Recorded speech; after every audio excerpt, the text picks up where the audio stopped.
welcome to today's episode of Composing Down Under, Australian Voices Composing for Band podcast. I'm your host, Jemima Bunn, and I'm absolutely delighted to welcome to this discussion with a big round of applause, Brisbane composer David Jones. Welcome, David. Yay. Thank you, Jemima. Thanks. Lovely to be here. I'm so glad. Thank you for talking with me today. I'm very excited to hear about your work in composing for band, amongst your other musical experiences. And perhaps we should start with just you giving us a bit of a background about how you came to have a life in music. Okay, well, I don't have a musical family as such. No one in my direct family played an instrument, and I actually didn't start lessons. I'm a classical clarinetist in theory, and my first clarinet lesson was in year 11. So prior to that, I'd explored music, but without any rigorous academic activity. You know, I went to a school in Sydney that didn't really offer a huge music program, but had some instruments in the storeroom, and I used to borrow them. I didn't even know how to play them, and I borrowed all sorts of instruments: saxophones, clarinets, trombones. I didn't know. There was no books with them. There was obviously no internet, so I'd take them home and work out how to make a noise on them, and then. My mum had, this is actually how I ended up into music, to be honest. My mum won a bingo, went out to bingo one night and came home and had won some money and bought one of those Yamaha organs, you know, the boom chicka things. And so we had one of those at home. That was the only musical instrument. And I would go home and I'd play the note on the organ, and that had little cardboard keys on it to tell me what note it was, and then I'd try and find that note on the instrument. So I had no idea what transposition. So when I first learned clarinet, I was actually a tone out for everything, but all the way through, and I ended up having some lessons in year 11 and 12 because I had to do Unit 2 music. It was in Sydney, it was called, and that my school didn't offer it. So I ended up doing 5th and 6th grade AMB. So I did a 5th grade exam in year 11 on clarinet and musicianship, and scraped through with C's, just terror. And then I sort of got it together by year 12. But I started really late, but I think that was actually a positive thing in a lot of ways, because everything before that was experimenting and me discovering music. It wasn't someone telling me about how it worked. And in a way, composing was a bit like that, because I couldn't play the organ that we had at home. I just could make sounds on it. So I didn't get sheet music to learn. I couldn't read music at all. And so I just make stuff up on the organ. Fantastic. So from that high school experience, what happened after that? Well, I was a terrible student to start with. So the only thing I did really well in was music. And so it took me an extra year or two to get into a university that would accept me for my HSC result. Oh, okay. So, but I ended up moving up. The family moved up here, and I was in Sydney for a year or two, and then I decided to slide up to Brisbane as well. And I auditioned up here for QUT music program, where I was fortunate enough to come under the baton of Ralph Holtgren. Mm-hmm. And that's probably my first real band experience. Like prior to that, I'd played in little ensembles, but our school wasn't a band program as such. Mm-hmm. Yeah. And so, what was that course that you were doing at university? So that was a Bachelor of Arts Music there. Yeah. And so Ralph was director of the Wind Symphony at that stage, and he also taught some arranging courses, and I sat in there with him on those. And since then, I went through I did a graduate diploma in education.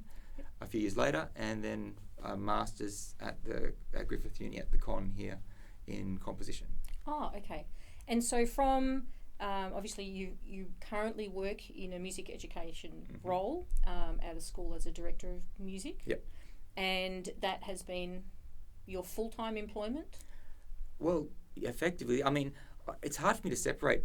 I'm a teacher, I'm a musician, a conductor and a composer, and I don't feel like there's that much difference between what I do.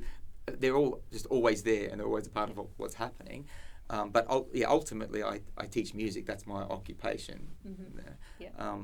I've moved from instrumental music into the classroom, and I love that, because the repertoire, I get to decide the repertoire that I want to learn about myself, and I can incorporate what needs to be taught to the kids through that repertoire. Yep. Whereas when I was a clarinet teacher, I was limited to, here's all the clarinet repertoire. Here's a Schumann fantasy piece. Here's what you're going to make a mistake here in this first bar. Come back next week and I know what you're going to make a mistake and we'll fix that next week. But with classroom, I get to just grab repertoire from everywhere. Yeah, that is an exciting part about being a classroom teacher. So what's kind of motivated you to keep this connection with music? What is it about? I don't think I had to say, honestly. I think it's not some... I don't go a day. I can't think of a day I go where I'm not involved in music somewhere. So if I'm on holidays, I'll be playing. I can play guitar for fun, or my idea of a great time is sitting at home by myself, noodling away on a guitar or playing a piano, trying to improve my jazz piano skills or something like that. I'm not great at any of them. Don't get me wrong, but I feel like music just has to be there. I've never really had a choice, and I mean I chose to be a teacher, I think, but music, I had no choice in choosing to be involved in music. I just remembered something I didn't mention. My grandfather was a musician, but I didn't actually know him. I found his saxophone once in the garage when I was a kid, about 6 or 7 years old, and it was this shiny thing. My dad put it away. He didn't know what it was worth. I think it would have been an old Selma, unfortunately. Yeah. And I remember trying to play it, and it took me. I tried to make this saxophone make some noise, but I had no reeds on it, so I'm blowing a mouthpiece on a saxophone with no sound. And I remember back then I can think of how much it was appealing, that saxophone.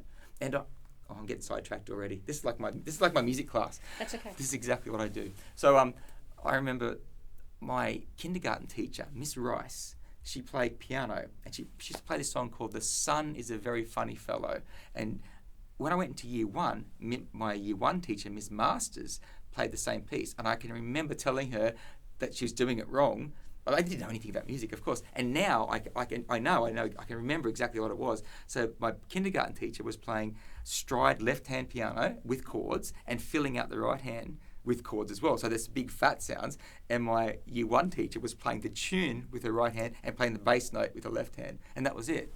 And in hindsight, I go, oh, I must have had music in me then. I just didn't know what it was. Yeah. So you hadn't really developed the language that That's right. we would now go, oh, there was stride going on in your left hand, and we wouldn't have. Yeah. And that's without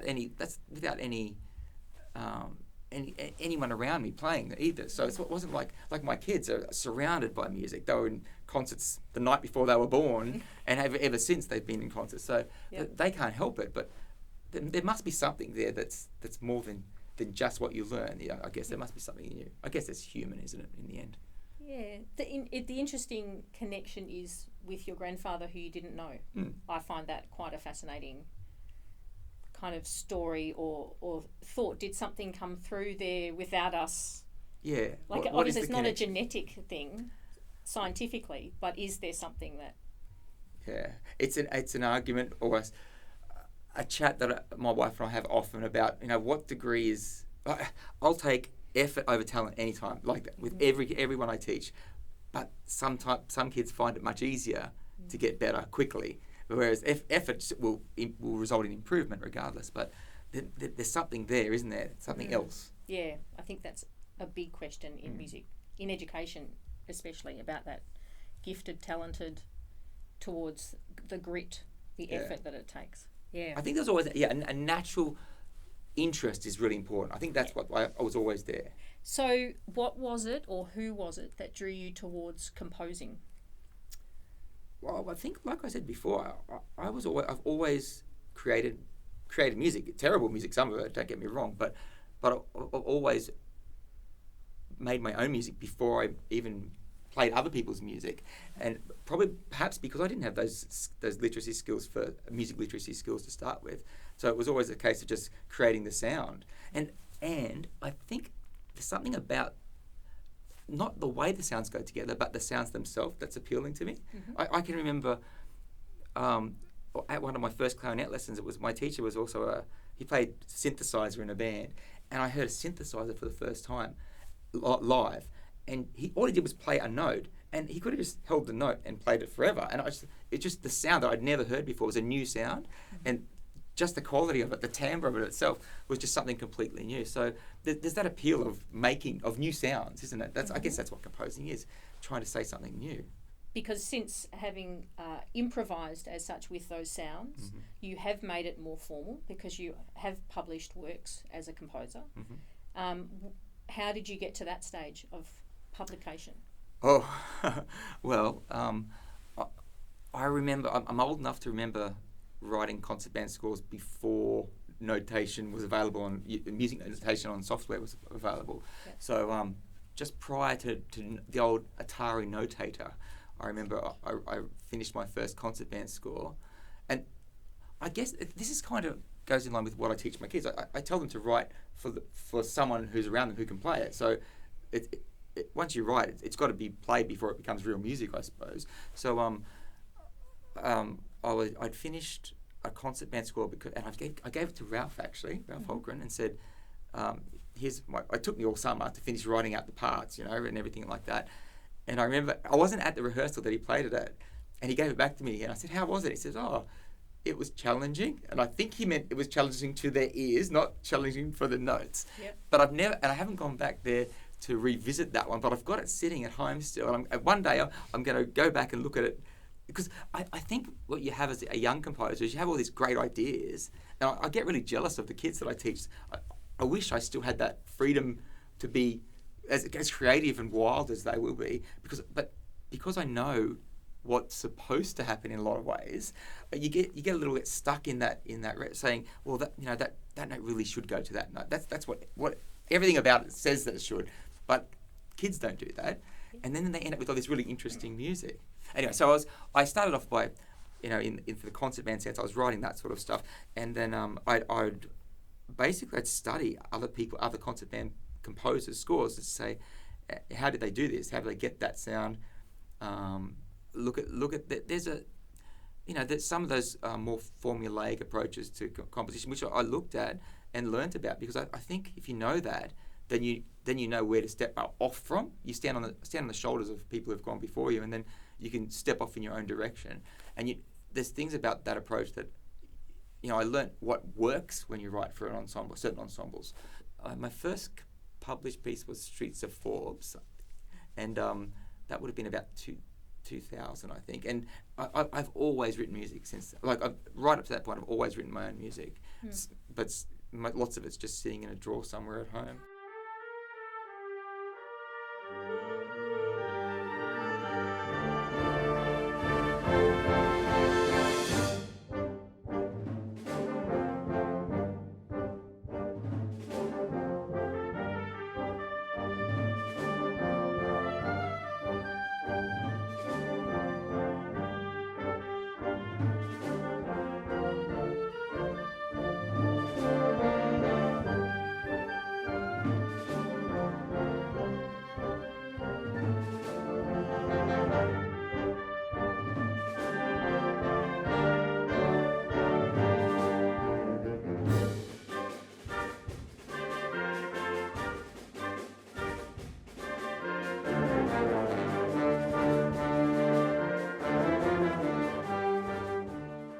Some of it I've written concert band pieces I'd forgotten about, and I've just come across them and didn't know I had that done.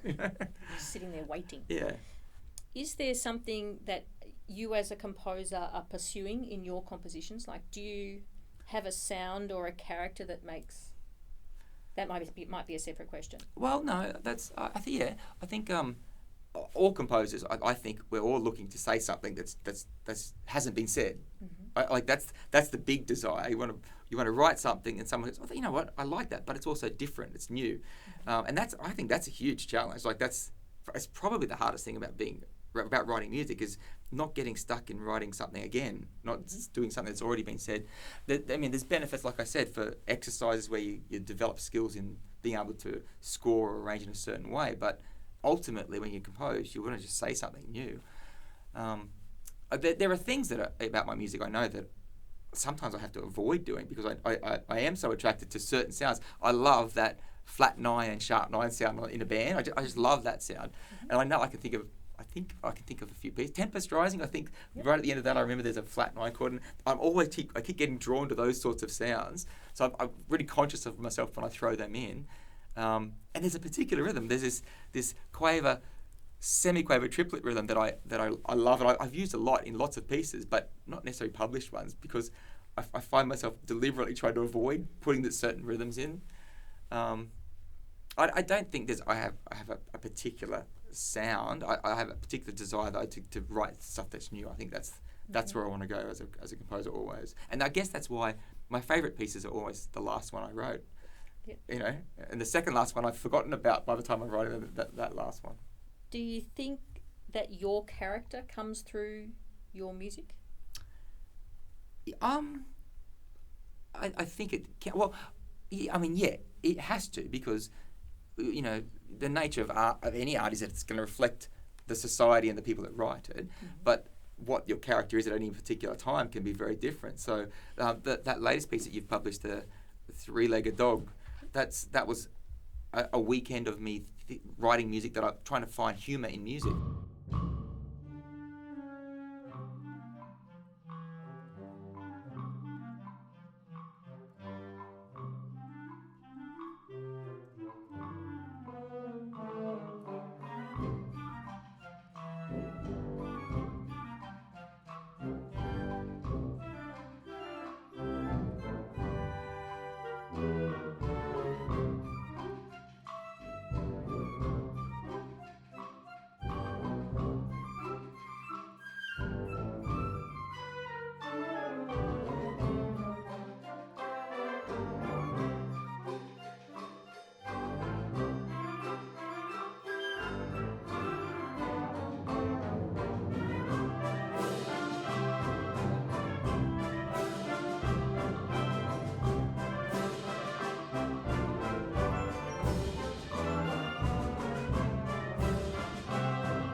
I wrote another piece at exactly the same time, like consecutively. I'm writing two different. I wrote a string orchestra piece, the same sort of idea, and I was trying to think.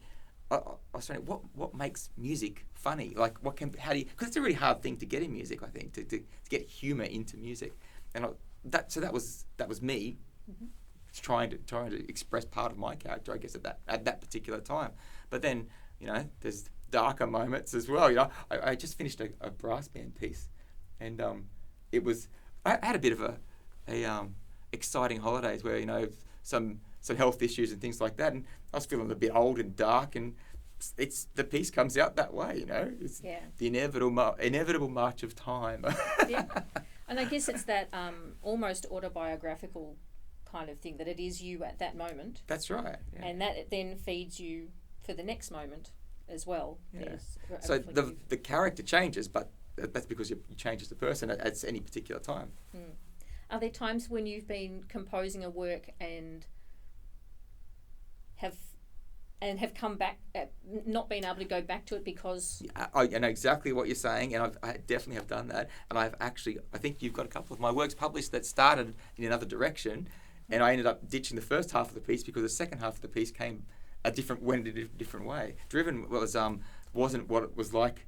Oh, really? Initially, it was this. It started off as there was all this bright lyrical stuff, and then gradually it morphed into this rhythmically driven, dark sort of almost piece, and that's quite an intense. Yeah, and I just chopped the first third of the piece, ended up going back in the filing cabinet for another day. Well, perhaps it's already been used. I can't remember. Yeah. Sometimes I write pieces. I think, oh damn, I think I've already done that somewhere else. I have to go back through my other pieces and see if I've got it somewhere.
about how the resonance of a melody or a rhythm or a chord comes through, and it's not just I've now dealt with that. No, it's there. It's continuous. Yeah, that's true. That happens. Could you tell us a little bit about your process when you're composing? If at the beginning, would you just noodle out melodies and different sounds, or is it something that you've grown to hear?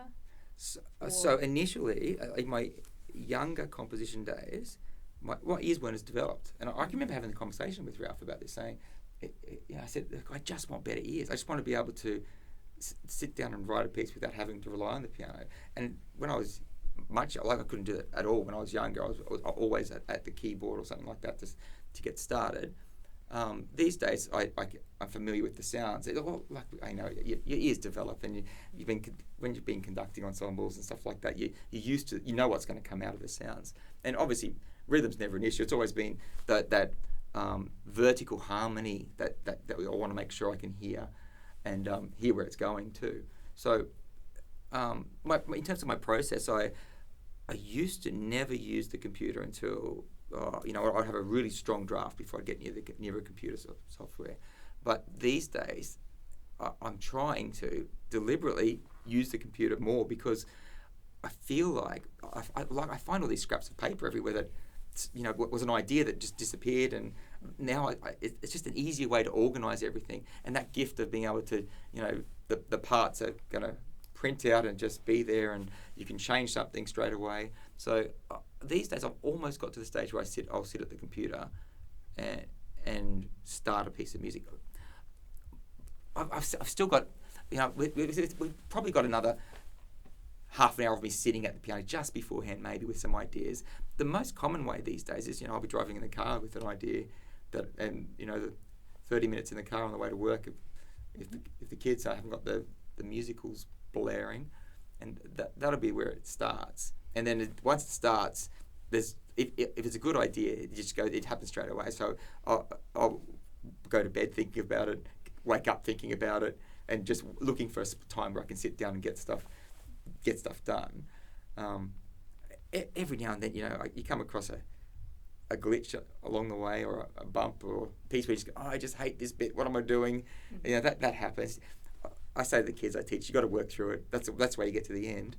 I don't always do it myself. Sometimes it gets put away, and 3/4 of a piece sits there for another year. And well, it's not always the time. No. I was going to ask you, do you have to make designated sit down, I'm composing now? I can't do that. In fact, I used to think all I wanted to do was be a composer, and I could do some teaching on the side, that sort of stuff. But I had a couple of years ago, I had a few commissions back to back. I had 3 commissions in the same year or something like that, and they were all happening. And I was writing a lot, but I felt the pressure of having to write it instead of like, this is my idea that I wanted to pursue. So I felt this obligation, and I realised that I don't think that's what I want to do. I like the idea of, I've got my idea, and I'll write some music, and if someone wants to hear it, that's great. Someone wants to play it, that's great. So a more, I guess, organic evolution of these ideas that sometimes take time, and sometimes just appear. Yep, that's right. Yeah. And it's just it's a nicer way to be too. Like, writing music for music's sake, not for something else. Well, commissions are great. Don't get me wrong. I love the idea of someone saying, "Oh, could you write me a piece?"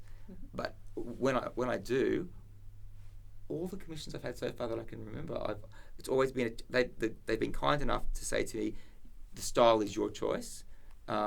This is what we're heading for," and that gives me the freedom to be able to actually have my own voice in that piece of music, not feel like I'm arranging something for someone else's bands.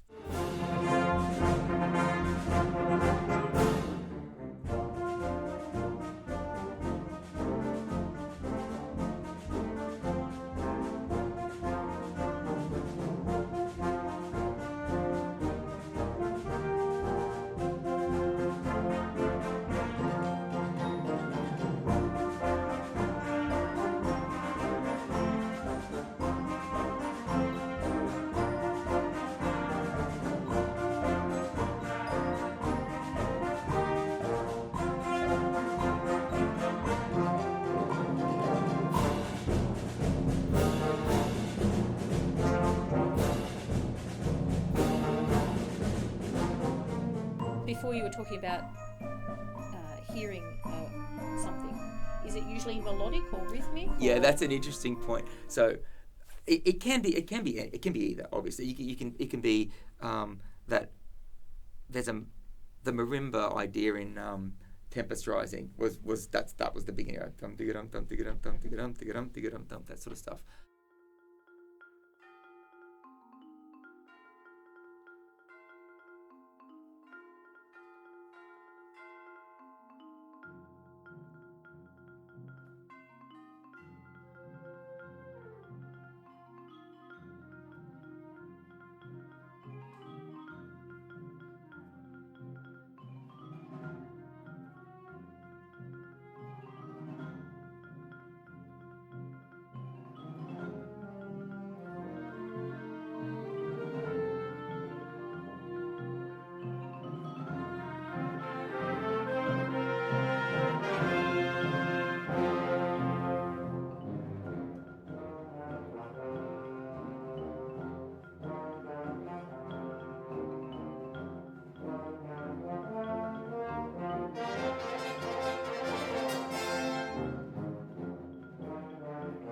Regardless of whether it's a little motif or a longer melodic idea, it's always got, for me, a harmonic implication. And it's probably a flaw in my writing, let's be honest, but I have to have that, I have to understand what the harmonic implications of it are before I go forward. So if I've got an 8-bar idea in my head, or perhaps, I want to know where those chords are heading, or what they potentially can go to. Mm-hmm. And when you asked about the process before, the other thing I go from that point, I tend to go, I never write beginning to end. I don't think composers do that. Maybe they do.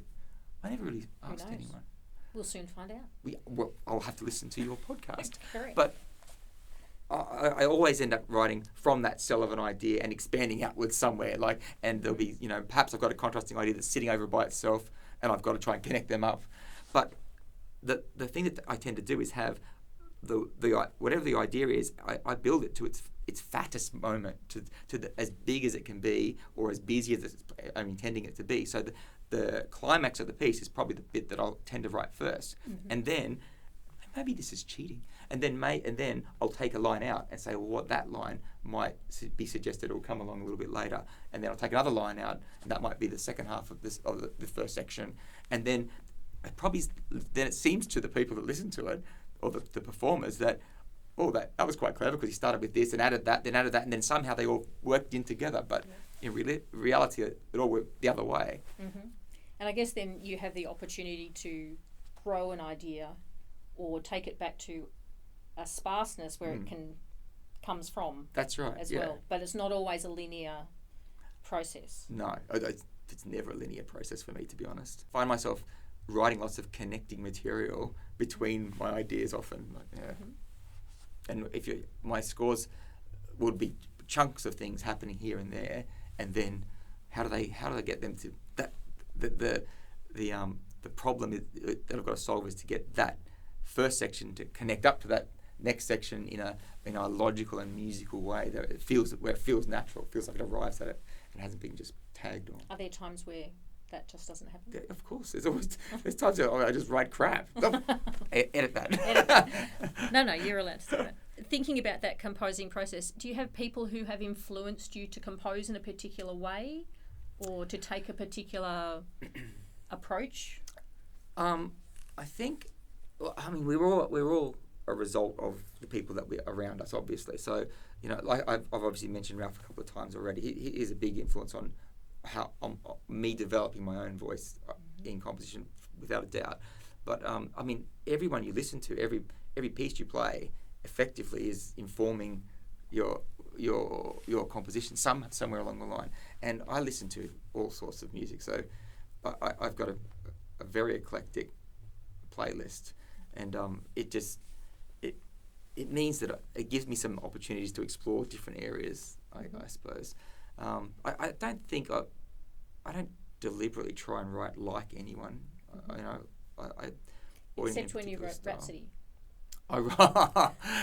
Yes, that was yes. Okay, I did try and write a little bit like Ralph, but stole some of his ideas in there. Well, you've got to have, everyone has to have a wood block, a temple blocks That's in a composition. So that's the one.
And so, like before, you were saying that you had looked at other people's compositions. Mm-hmm.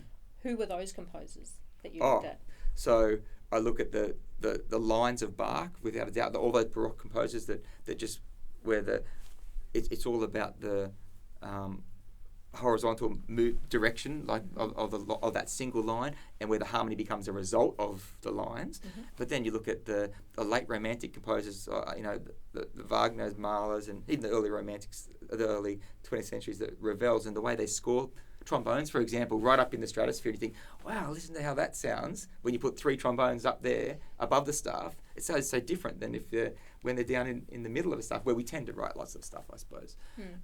So I borrow from everywhere. I must admit, the classical era in the middle is a bit of a, doesn't grab me as much as, the purity of Bach, and then the excitement and the drama of of those Romantics.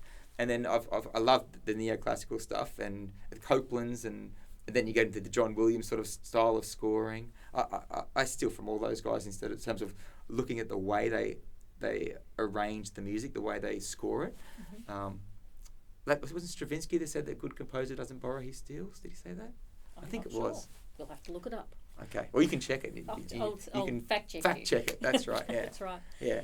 And I guess then, just thinking about that, it makes me think, obviously, most of the work that I know that you've done has been for school-aged ensembles, mm-hmm. or more educationally based works. Yep. How does those Baroque and Romantic composers, how does that fit into a grade 1 piece of music? Oh, well, in terms of harmonically, we don't tend to write those extended chords for the little guys, but I think sometimes kids can be... It's easy to underestimate what they can do. Like if you can teach them that a clarinet can make a good sound on an E, then why not? And they can make a good sound on an F, then why can't they have an F major 7 chord against it? Sitting in there and to make things colourful and interesting. So I think kids can make those sorts of sounds. It's not always all we do, what we grow for as teachers, as band conductors, obviously. But when you get into the grade 3 level and up, those big fat sounds are what I love about concert bands. Like they're effectively an organ, isn't it? It's all that. It's that big sound that I love. I guess that's what the appeal is. Where you don't get that in the classical sort of sound. You get the clean triads that sound a bit safe, I suppose, but they don't have the same colour and richness of those late Romantic sort of chords. And I guess also for me, I would think about playing in concert band, that there are so many colours available to you there, which is the challenge of playing in concert band and writing for it, I imagine, as well. As a conductor, we're trying to get our bands to play warm all the way, blending and warm. That's what we're always talking about, blend and warm. But then you do need to stick out somewhere. You want an alto solo to stick out a little bit. So as a composer, if we're writing it the right way, hopefully that happens automatically. If we score, you want an oboe sound to stick out. You're not going to smother it with everything else in the band. So I guess it comes down to how we score it. there's opportunities within a band for those contrasts in timbre to come out. And I mean, concert bands get criticised for not having enough timbre colour compared to orchestras, but then brass bands get criticised by concert band people for not having enough. So it's just a degree, isn't it? Just a matter of somewhere along the spectrum, where do we want that degree of contrast? One of the things I was thinking about while you were talking before was because you were that interconnection of being a composer and a musician and a music educator and a conductor, is how does your understanding of composition or your way of being a composer work with your conducting and how you review scores and select repertoire and things like that? Right. Well, I guess when I'm looking at for repertoire, I'm looking for things that I wish I had have written.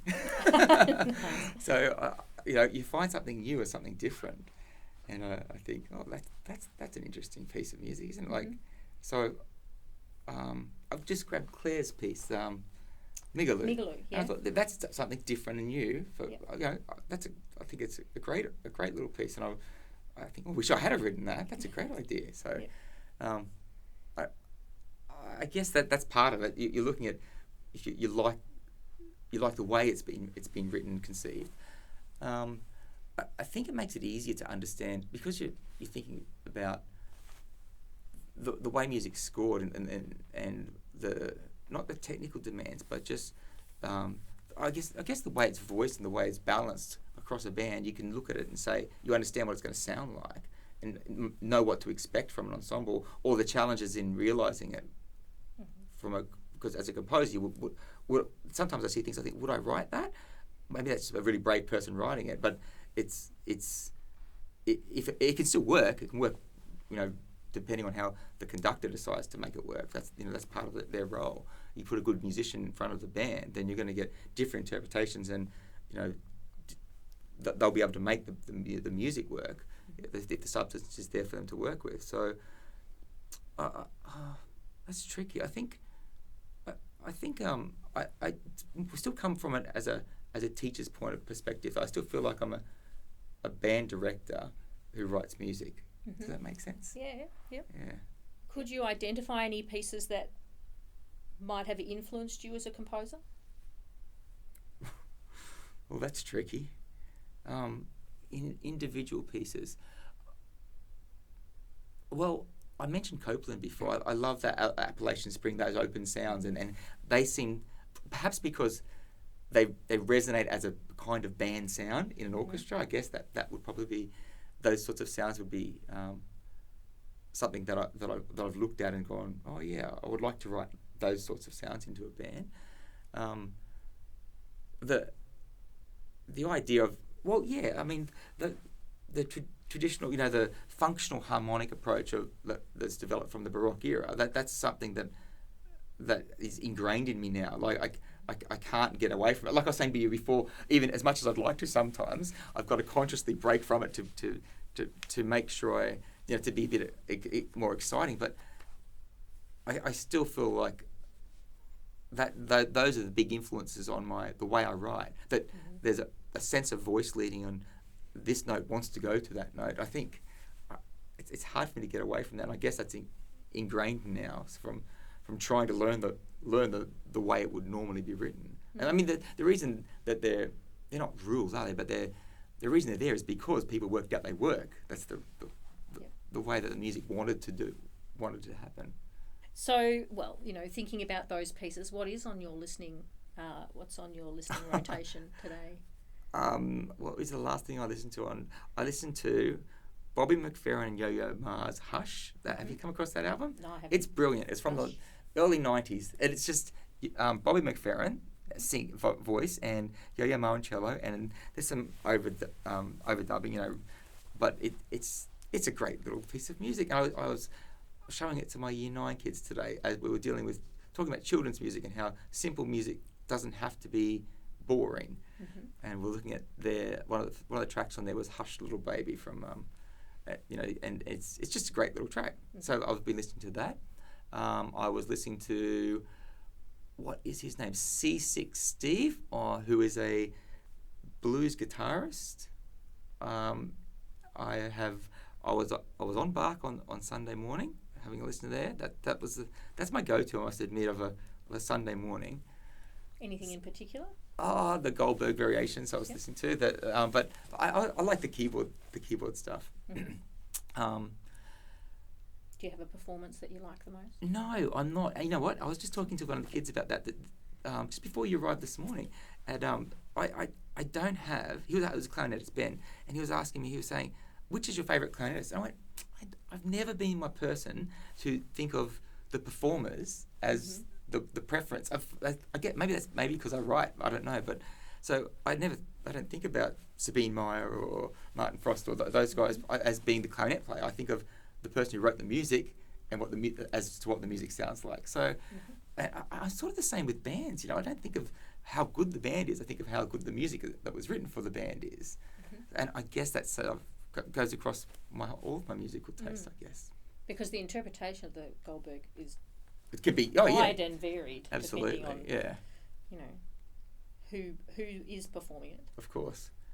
And that's like the cello suites, for example. You listen to Casals' version, or you listen to Yo-Yo Ma's version, and they're completely different. Or are they interpreting them like a Baroque cellist would, or like Bach would have them interpreted today? So, they're all valid though. So it depends what mood I'm in, I guess. Which one I listen to. That's fair. How do you deal with listening to ensembles play your music? I'm terrible at it. I get sweaty palms the moment someone says they're playing I've adjudicated a competition, and someone will get up and I get my own score, and I think, oh God, no. And I'm adjudicating them, and I shouldn't be thinking about that sort of stuff. I get sweaty palms, I get a dry mouth. I just get so nervous, and it's really crazy. If I'm conducting my own piece, not at all. And it's not to do with the band performing. It's not the standard of the performance. I don't know what it is. It's perhaps it's that I have no.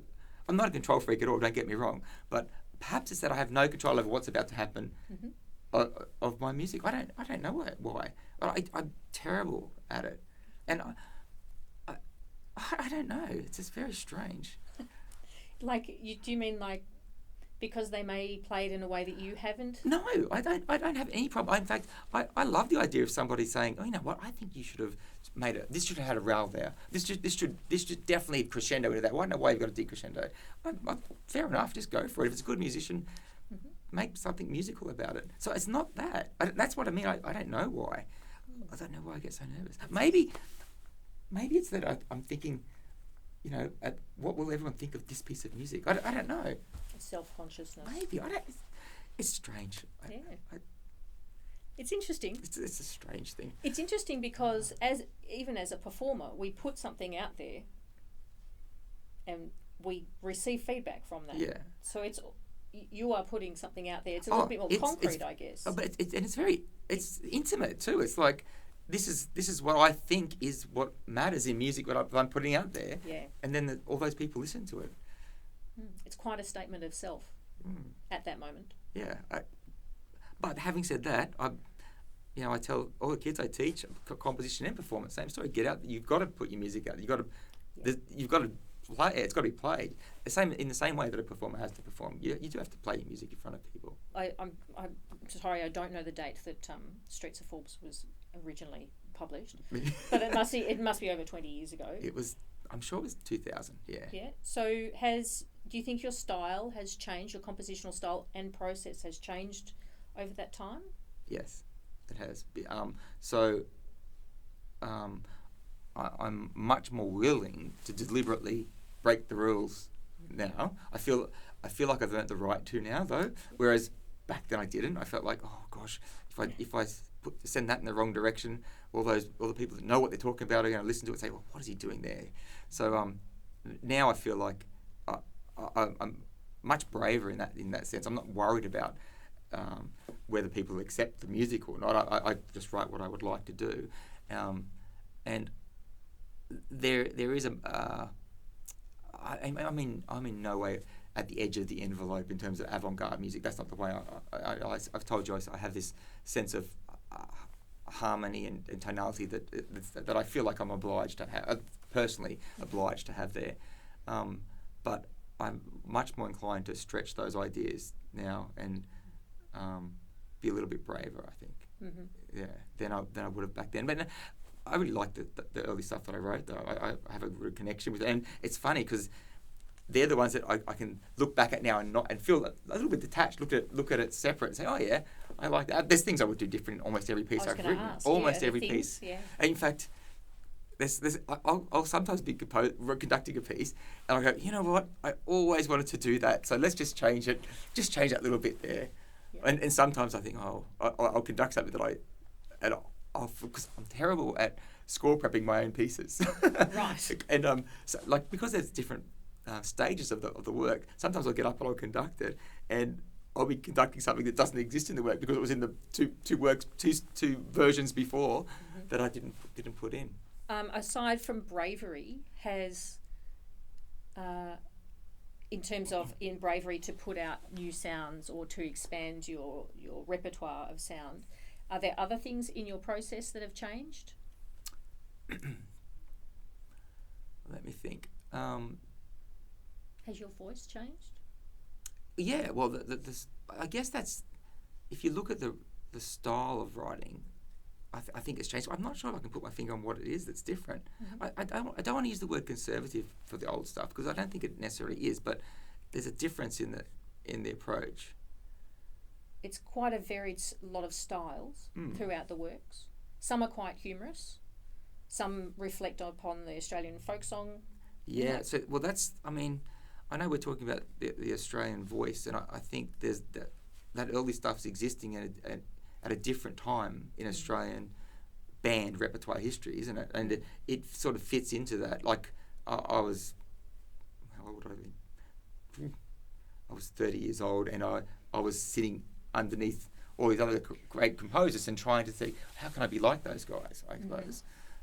Whereas there's a different voice here, I think now, a different feel about the music that's being produced here.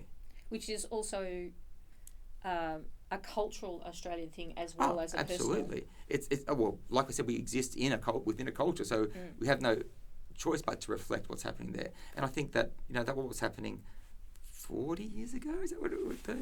Well, those the concert band works of the late 80s and 90s in Australia. There was a distinct, it was almost a deliberate connection to that Australiana sort of thing, but it kept going, didn't it? In those through the 90s, and I can understand because I mean that's how. I mean, concert bands have that American link as well, of course, and there's that you think of what's happening in Australia at that time. As corny as it sounds, people like Crocodile Dundee what is Australia at that point? But I think it's different now. I think we've developed, and the composers that were writing back then are writing different stuff now than they were writing then too. And I mean, and it's great. We've got, we get to see and hear some female composers as well. All that sort of stuff. It's a different, and that reflects the world around us. That people are being more. Getting more common sense about that aspect of things, that we can hear we can hear all those different voices. So do you think, I guess, throughout that time of your composition, are there times when you've had very challenging challenges to you as a composer? I'm not sure that I have. I mean, I've questioned a lot of stuff. I think everyone does. Anyone who's creating anything is going to question the validity of their work, I guess. And I have I guess like any composer, I'd go. There are the times when I think, what am I writing here? Why am I bothering writing that? What's the point of even doing that? That sounds, But ultimately, for me, it's like I said, it's been something I didn't have a say in, so it's just part of me. I feel obliged to do it, so it comes out. Are there some of your compositions that you'd like better than others? Or ones that you would rather put away? Like I said, there's always ones that I want to change things about, but you know what? Not the ones that are published anyway. Yeah. There's stuff that I've written that I've still kept, that's sitting there that I should throw away, without a doubt. Like it was when I was learning how to do something and it just didn't work. I remember thinking, why does this piece not work? I put it in front of my community band or someone like that, and they're kind enough to play it for me, and then also honest enough to say, you know what, that's not very good. I'm like, no, it's not very good. I just spent all that time doing that, and it's not good at all. And I should throw them away, but they're sitting in a file. Mm-hmm. But there's a few like that. A few reminders. So it's interesting because we have been kind of exploring that notion of voice in composition. So do you think that there is an Australian voice in wind band composition? Yes, I do. I think, but I'm not sure again that I can put my finger on what the quality of it is.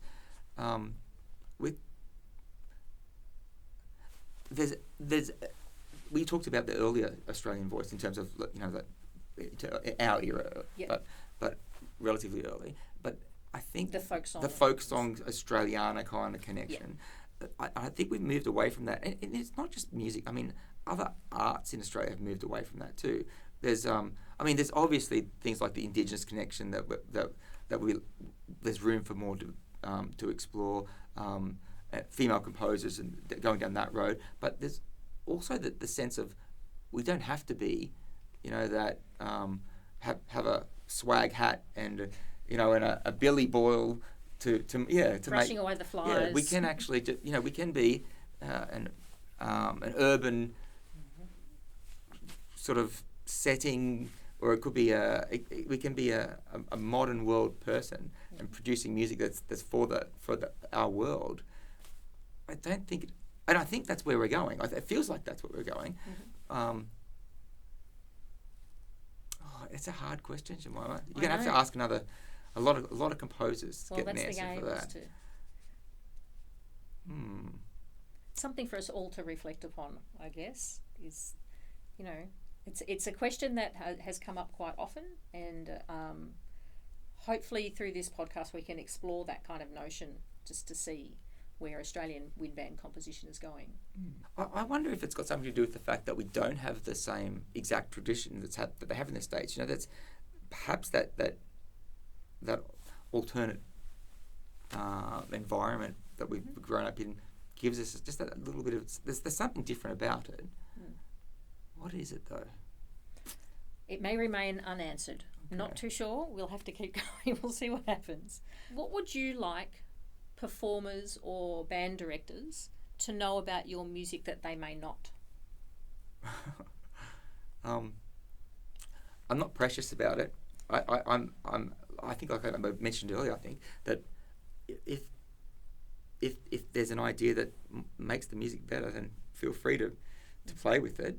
I do think that I think I remember an interview with Philip Spark, and he was talking about how he preferred to write for brass bands than concert bands, and it was because he knew exactly who he was writing for. He knew the combination of instruments he's going to have in every ensemble, and in concert bands we don't always get that. So that's got to be taken into consideration when you realise music, I think. So it's not just balance. It's not just the size of the ensemble. It can be literally missing instruments, and I think in those cases, I'd love to think that the conductor would ensure that the harmonic integrity of the work is maintained by giving the tenor saxophone the line that was supposed to be in the UFO that's missing, or that sort of stuff. That's I cross cue, probably over cross cue in my works, I know, because I'm paranoid about the idea of that line of the note missing from the chord, or you're not getting the sound that you want, and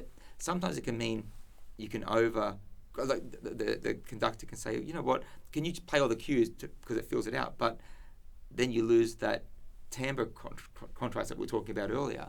So I guess it's that the harmonic integrity is really important, and that conductors should feel free to make sure that the line of music is there when it needs to be, if the instrument isn't. Do you have any advice for those who are hankering to become composers? Well, I deal with a lot of kids that exactly want to be composers. Mm-hmm. Advice, okay, I think you should, for starters, I tell all my students, write for what's around you, write for what you understand. So write for ensembles that can play your music so that it happens, but also if you're a percussionist, then write for percussion to start with, because you writing idiomatically is really important. It's what makes the music feel like it's comfortable under a musician's fingers, or that it means that the work feels like it should be played by that instrument. I think writing idiomatically is a big part of writing well. So, and from that, therefore, you should, when you do explore other instruments, I think it's worth investigating the instrument themselves. Know how, if you don't write the bassoon in a horrible combination of fingers, that if you can help it, like that learning about the instruments is a long way towards understanding, being able to write for them. How did you do that? I sit down and learn how to play. Okay. So I've played. My horn playing is not very good, but I understand the concept of it. I sat down and spent 2 years on a bassoon every morning before work to get to about 6th grade A&B standard. That was my benchmark. If I can get to there, then and I did the same on cello. I've done the same on lots of instruments, and I wouldn't go out and gig on them. Don't get me wrong. Although I had a bassoon gig for my wife. I filled in for Elisa's band. There you go. There you go. When she was playing some Bach that needed 2 bassoons and 2 oboes, so I stepped carefully into second bassoon, the essential part. Fantastic. But I think that's what you do. You understand the instrument, and from a kid's perspective, it's about go talk to that kid, get them to play your part, see, and you can hear what's hard and what doesn't work. And it's not just the technical demands of it either. It's not that it's hard for that instrument to play fast or something like that, but it's just. It's more than that. It's understanding that when you if you spend a lot of time on that A on the clarinet, it is going to sound horrible. It's going to be difficult. Why? Or if you're doing A to B. A to B slurs over and over, those sorts of things. Yep. So, understanding instruments makes you write better, more carefully for the instrument. You have more awareness about what they have to do, and then ultimately your piece is going to sound better. Musicians enjoy playing them more too, I think. Well, and I think that consultative thing of asking people who play the instruments is also creates interesting conversations for you then to continue to learn. Yeah, sure. Rather than it simply being look up in a instrumental guidebook of what the ranges are and what rhythms they're allowed to play. It's actually a little bit more in depth. And we're lucky as conductors because we hear them all the time. So that C sharp on the saxophone is going to sound like that, and that they put the fingers down, now they're sharp. Oh, great! So you get used to those sorts of sounds, and you can prepare for them when you're writing them. Well, I'd like to finish up by saying thank you to David for sharing your thoughts and insights with us, and it's so fascinating to hear how composers go about expressing their voices through music, and any links to music and resources, anything that we've mentioned today will be in the show notes. But we really appreciate your time, and thank you for allowing me to come along and drop you into our podcast. Thank you. It's been a pleasure. Excellent. Thank you so much. Cheers.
Thank you for listening to Composing Down Under, Australian Voices Composing for Band, sponsored by Brolga Music Publishing, Australia's finest musical voice.